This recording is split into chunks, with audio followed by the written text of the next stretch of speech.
Você já olhou pra uma pessoa e se perguntou o que passa na cabeça dela? Eu não gosto de Divertidamente.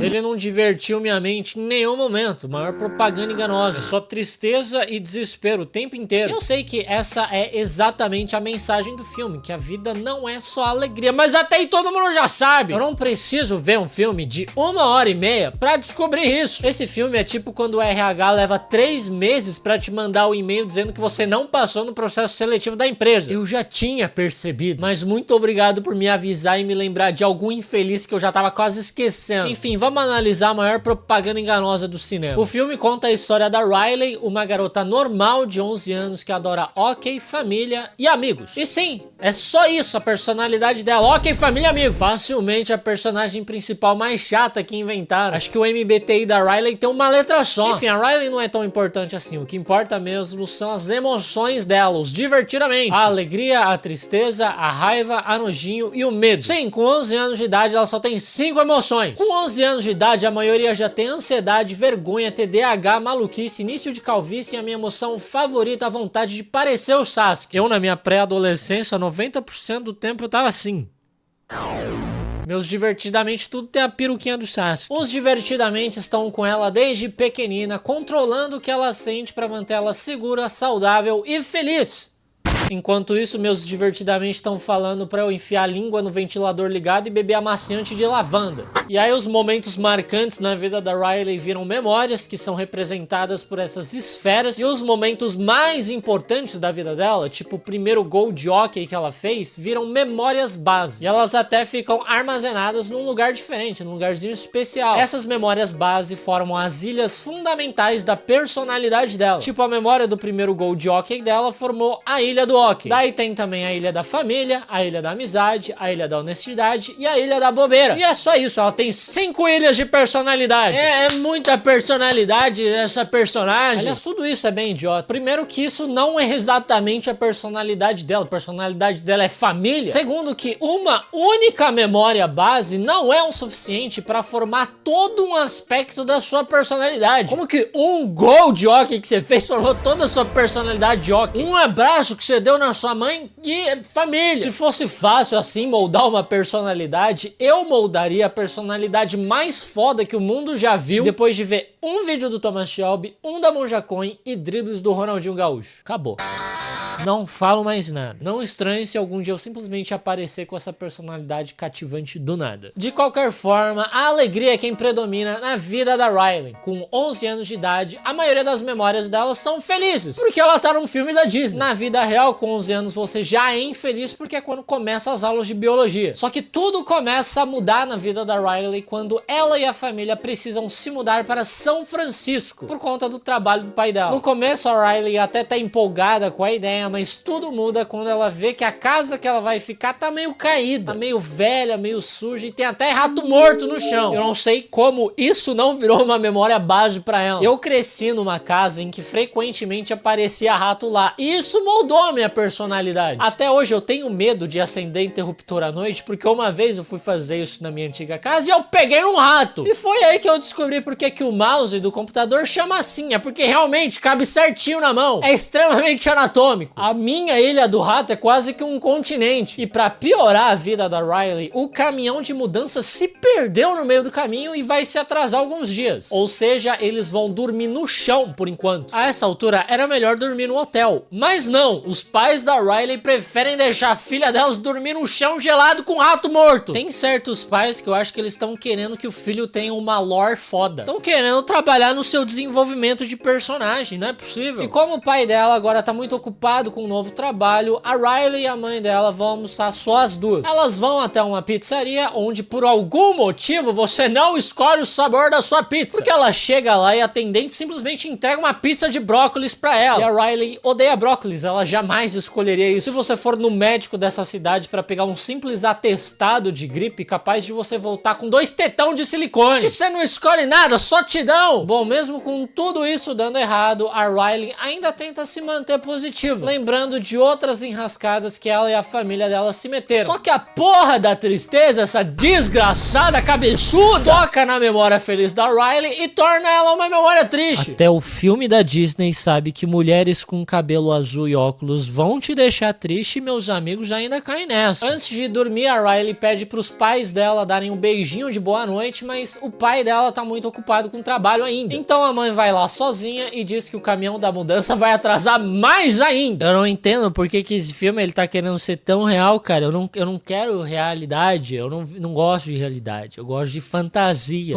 Pô, os caras metem uns bonequinhos coloridos e o filme é realidade só. E a Riley, além de ter que dormir no chão duro, gelado, com rato morto, ela ainda tá dormindo sozinha. A menina que precisa de beijo dos pais de boa noite pra conseguir dormir, tá sendo deixada pra dormir sozinha no chão, gelado, com rato morto. Isso já é caso pra conselho tutelar. Quando a Riley está prestes a ficar triste, a mãe agradece a Riley por ela estar se mantendo positiva e feliz, mesmo com toda essa merda acontecendo. E ela pede pra Riley continuar sorrindo, que isso vai ajudar muito o pai dela no novo trabalho dele. Sabe o que mais vai ajudar ele no novo trabalho dele? Dormir na porra de uma cama. Vão logo pra um Airbnb. E é exatamente por isso que eu digo que todo mundo precisa jogar videogame. A Riley fica nessas de não, eu jogo hockey, eu sou saudável, meu movimento, meu corpo.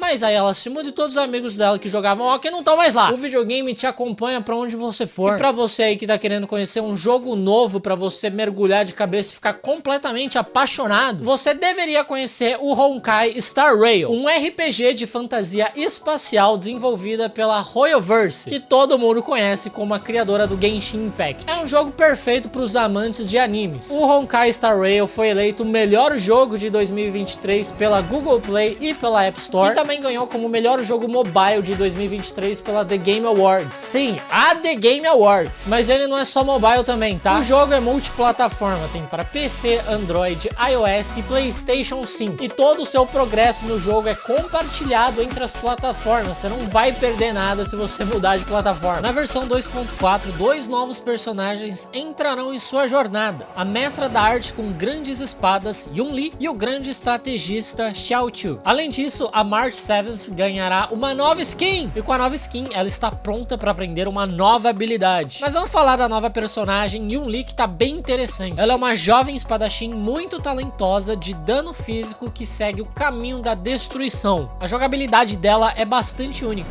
Ela é uma personagem que aciona muitos contra-ataques, de onde vem a maior parte do seu dano. E como os contra-ataques são considerados ataques extras, ela se encaixa perfeitamente em equipes focadas nesse tipo de estratégia. Na próxima versão, assistiremos a competição Campeão da Espada a bordo do Xianqiu, onde Yun-Li será a maior rival do talentoso espadachim Yan Qing. Ela não tá muito interessada em vencer a competição, mas está curiosa sobre a espada do vencedor, pois Yun-Li é uma caçadora de espadas amaldiçoadas, que promete trazer mais profundidade para a história de Star Rail e novas opções divertidíssimas para você formar suas equipes. Então clica no link da descrição para você baixar gratuitamente o Honkai Star Rail e embarque nessa aventura espacial. E aproveita que nessa versão você vai ganhar 10 passes especiais de graça, para você aí tentar pegar os personagens novos. E também não esquece de usar esse código que tá aparecendo na sua tela para você ganhar 50 jades estelares. Agora de volta pro vídeo. No dia seguinte, a Riley vai pra nova escola, para que nada dê errado nesse dia importantíssimo, a alegria desenha um círculo no chão e manda a tristeza ficar lá nesse círculo sem incomodar ninguém. E assim, a Riley tá toda empolgada pro primeiro dia, sendo que isso é coisa de maluco. Eu nunca vi alguém tão feliz assim pra ir pra escola. Na minha humilde concepção, só gosta de ir pra aula quem pratica bullying. Pra eles deve ser divertidíssimo. Ao se despedir dos pais, a Riley imita um macaco, né? Porque é uma brincadeirinha que ela tem com os pais. Inclusive, é uma das ilhas da personalidade dela, né? A Ilha do Macaco. Chegando na escola, a professora pede pra ela se apresentar e ela diz que veio de Minnesota. E lá, ela costumava jogar hóquei com os amigos e a família dela. Só que a puta da tristeza toca nessa memória feliz dela e torna ela uma lembrança triste. E aí a Riley começa a chorar, lembrando dos dias felizes em que ela jogava hóquei com a família e amigos. Acho que só agora caiu a ficha que ela se mudou. E esse momento acaba virando uma memória base na vida da Riley. A primeira memória base triste na vida dela. E eu sei lá que porra de ilha que essa memória base vai formar. É um momento extremamente específico pra virar uma personalidade dela. Na verdade, essa memória base nem chega a formar uma ilha da personalidade da Riley, porque na tentativa de impedir que ela chegue até o núcleo das memórias base, a alegria derruba todas as memórias base e tanto ela como a tristeza, como essas memórias base, acabam sendo sugadas por um tubo que transporta memórias. Elas são jogadas pra fora ali daquela cabine do VAR. Enquanto isso, lá fora, a professora simplesmente ignora a garota nova chorando na frente dela e dá prosseguimento à aula. Não é à toa que os divertidamente da Riley estão entrando em colapso. Só tem doente ao redor dela. A alegria e a tristeza vão parar na biblioteca das memórias a longo prazo. E como elas não estão mais na sala de controle, a Riley é incapaz de sentir alegria ou tristeza. Ela vira um grande poço de raiva, nojo e medo. E se você não sabe o que é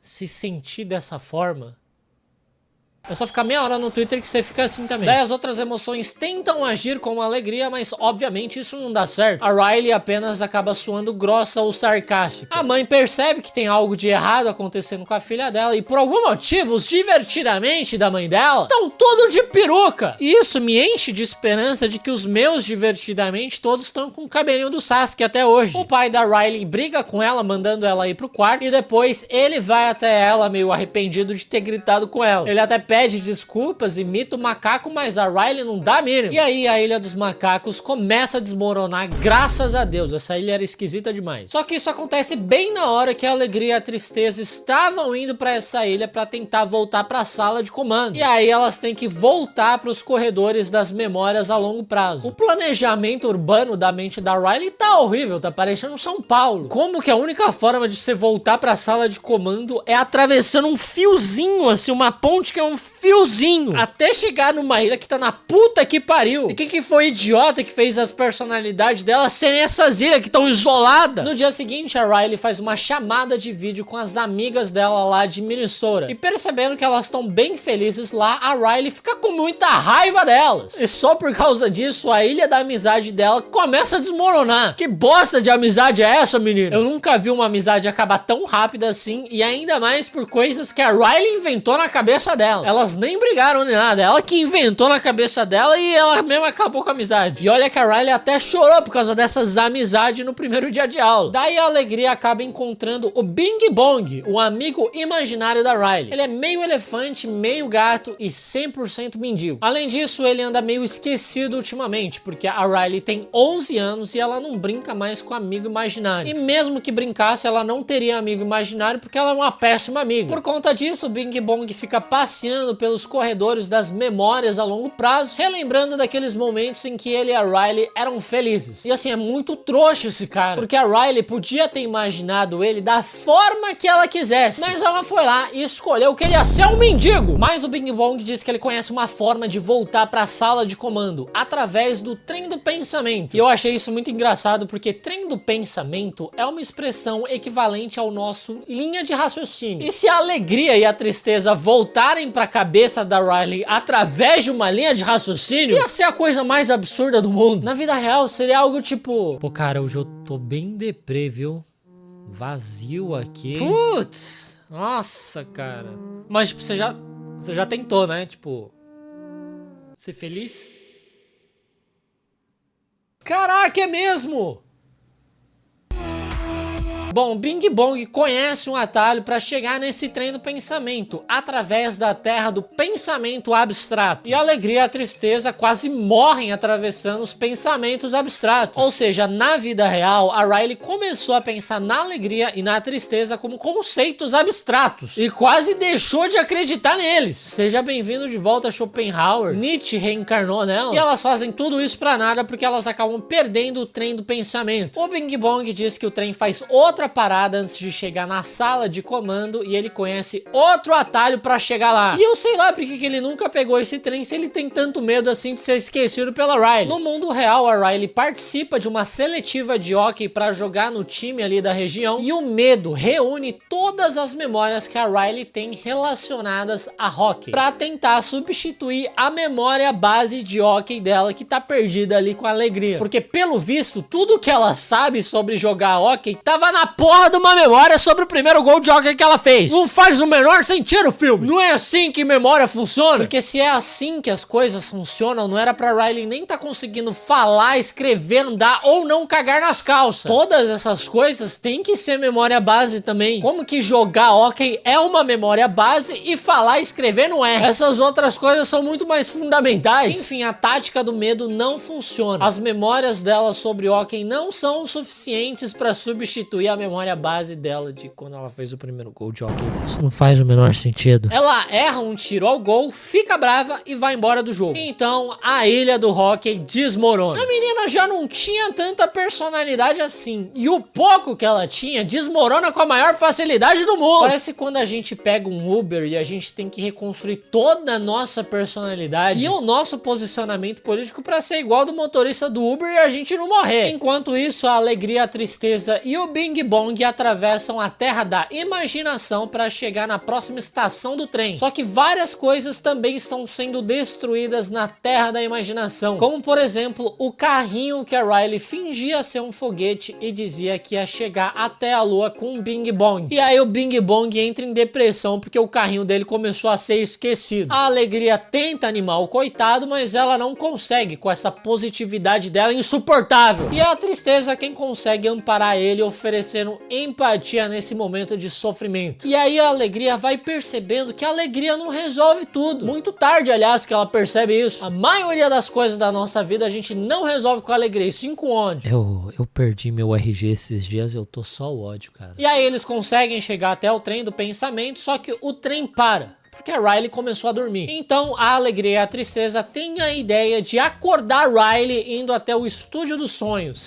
A fudida não tem um segundo de paz. Ela já tá tendo um dia do cão, tá dormindo no chão e elas querem acordar ela ainda. Aí sim que essa menina vai cometer um homicídio. Mas nossas heroínas, alegria e tristeza, invadem o sonho dela mesmo, fantasiadas de cachorro. Só que isso não é o suficiente pra acordar Riley e o Bing Bong é preso por tentar invadir o sonho dela. A alegria e a tristeza vão atrás dele pra salvá-lo, até porque é ele quem tá carregando as memórias básicas. E a cadeia fica no inconsciente da Riley. É lá que ficam os maiores medos dela. Ela salva o Bing Bong e decidem acordar o palhaço, que ela morre de medo, pra ele sair do inconsciente dela, invadir os sonhos dela e acordar ela de medo. Uma ideia fantástica, com certeza! Não só iremos interromper o descanso da garota, como também faremos isso traumatizando ela. E eu achando que os meus divertidamente me odiavam. Essa é uma ideia da alegria da Riley, tá? A Riley com certeza tá com bastante saúde mental pra passar por isso. De qualquer forma, isso funciona por bem ou por mal. A Riley acorda e o trem do pensamento volta a funcionar. Mas eu duvido muito que a Riley esteja funcional. Ela virou uma máquina de matar a esse ponto. Enquanto isso, a raiva propõe que eles implementem uma ideia na cabeça da Riley pra ela fugir de casa e voltar pra Minnesota. Porque todas as memórias felizes dela eram de lá. E isso não faz o menor sentido. Ela era feliz lá porque a família e os amigos estavam lá. Se ela fugir de casa, a família não vai junto. E os amigos, ela brigou com todo mundo. Mesmo assim, eles seguem com esse plano, eles implementam essa ideia idiota na cabeça dela. E a Riley, obviamente, se veste com roupas escuras porque todo mundo que planeja uma fuga se veste assim. Daí ela pega o cartão de crédito escondido da mãe dela e a Ilha da Honestidade desmorona. Mas nessa mesma hora já ia nascer a Ilha dos R$500 em créditos Robux. Uma ilha muito mais importante que a Ilha da Honestidade, sinceramente. Eu prefiro ter skins maneiras do que não ter. Nisso, a linha do trem também cai, derrubando a alegria, a tristeza e o Bing Bong. E eles voltam ali pra biblioteca das memórias a longo prazo. A Riley começa a preparar a fuga dela e a ilha da família também começa a desmoronar. A última ilha que tinha sobrado. E me desculpa, mas essa menina é completamente lelé da cabeça. A personalidade inteira dela ruiu em 3 dias só porque ela se mudou pra São Francisco. Se ela viesse pra São Paulo, em um dia ela teria entrado numa facção terrorista. Enquanto isso, a alegria encontra um daqueles tubos que transporta memórias de volta pra sala de comando. Sim, tinha um tubo desses ali o tempo todo e elas não quiseram procurar ele porque a alegria não quis e ela deveria querer porque ela é a alegria. A tristeza que não deveria querer isso, porque a tristeza é triste demais pra fazer qualquer coisa. Enfim, a alegria entra nesse tubo tubo, mas ela não deixa a tristeza entrar com ela, porque senão ela vai infectar as memórias base com a tristeza dela. Só que o tubo quebra e ela e o Bing Bong caem no abismo do esquecimento. A Alegria fica desolada, bem triste mesmo, o que é bastante confuso, porque se até as emoções sentem emoções, significa que elas também têm divertidamente dentro delas. Eu iria preferir uma lobotomia do que ter esse monte de boneco maluco dentro da cabeça. Enfim, a Alegria fica assistindo as memórias base da Riley. Nisso, ela nota que uma das memórias mais felizes da Riley, na verdade, começou como uma memória triste. A Riley estava muito triste porque ela perdeu um jogo de hóquei e aí a família e os amigos apareceram para consolar ela, transformando isso nos momentos mais felizes da vida dela. E a Alegria aprende uma grande lição.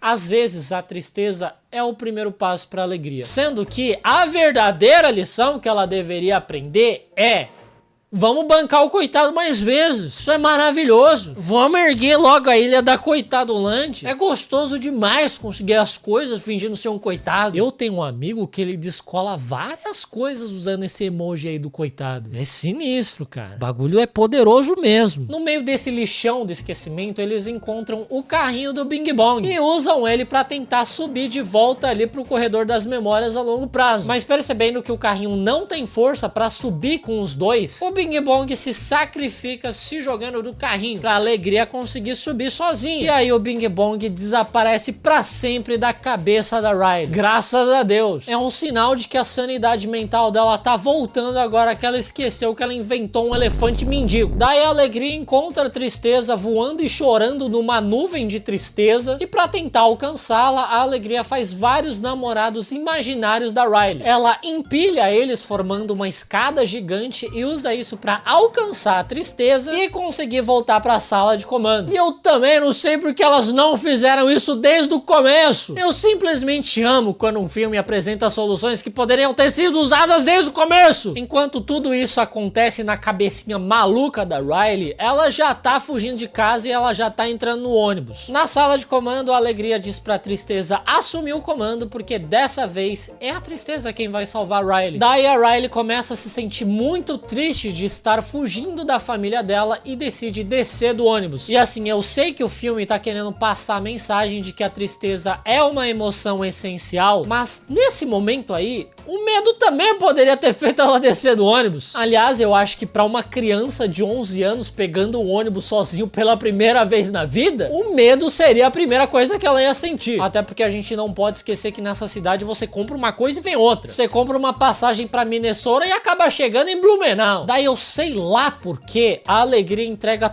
todas as memórias base pra tristeza. E ela infecta tudo com a tristeza dela, deixando as bolas tudo azul. E como diria meu urologista, azul é a pior cor que uma bola pode ter. Então muito obrigado, Alegria e Tristeza. Sei lá que porra que vocês estão fazendo. Bom, a Riley volta pra casa e encontra os pais desesperados. Eles parecem bem surpresos que a filha que eles obrigaram a dormir no chão gelado decidiu fugir de casa, quem diria? Caramba! Que surpresa! Eles se abraçam e aí pela primeira vez a Riley produz uma memória base azul e amarela, representando, é claro, as cores da bandeira da Suécia. Nossa primeira memória sueca a gente nunca esquece. E assim termina o filme. A lição que a gente pode tirar é que a alegria e a tristeza têm mais em comum do que a gente imagina.